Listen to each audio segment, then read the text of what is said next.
of flood control projects na si Sara Diskaya.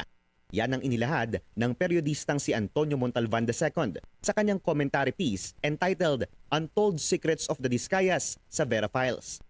Ayon daw sa source ni Montalvan na close family friend ng mga Diskaya, born in London si Sara at may maiden name na Cruz. Nakapangasawa raw ang nanay nito ng isang Pinoy, kaya nagpa siya silang bumalik sa Pilipinas noong early 2000s at nagsettle sa Pasig City. Dito niya nakilala ang nooy unemployed na si Pacifico Curly Diskaya. Nagpa siya ang dalawa na magpakasal matapos daw mabuntis si Sara. Dito na raw sila nagsimulang humingi ng tulong sa tito niya na si nooy Pasig City Mayor Vicente Enteng Eusebio, half-brother daw ng kanyang nanay.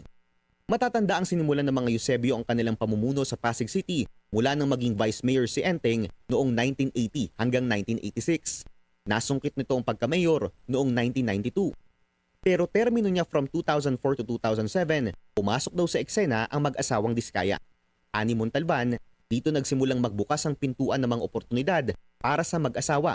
Kaya raw from unemployed, tila overnight ang bigla ang pagiging Class A ng construction firm ng mga Diskaya. Bago ang 2019 elections, pinagpasapasahan na lang ng pamilyang Eusebio ang pamumuno sa Pasig City. Hanggang sa matalo sila sa halalan ng people's favorite na si ngayoy Pasig City Mayor Vico Soto. Ani Montalvan, posibleng ang pagtakbo ni Sara sa halalan nitong 2025 ay isang paraan para ma-reclaim umano ang lungsod para sa mga Eusebio. Isang bagay na paulit-ulit dininay ni Sara noong panahon pa lang ng kampanya. Sa pagharap niya sa Senado ngayong araw, sinabi ni Sara na bago pa man sila magsimulang kumuha ng kontrata sa DPWH noong 2012, nagsimula na silang maging contractors para sa local government. We have been in the construction business for 23 years. So I would presume na in the 23 years, pwede naman siguro kami po kumita. Yung billion, when I said DPWH, because prior to that, we were in local government. So ang hirap makasingil sa local government.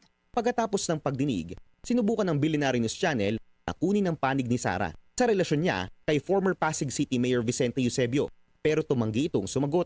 Find something called. Uncle, you know po si Mayor Eusebio, ma'am.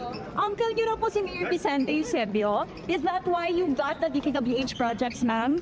Sa pagtatala ng Billionaire News Channel, mahigit 31 billion pesos o halos 6% ng buong flood control projects ng buong bansa mula 2022, hawak ng siyam na kumpanya na pagmamay-ari ng pamilya Diskaya.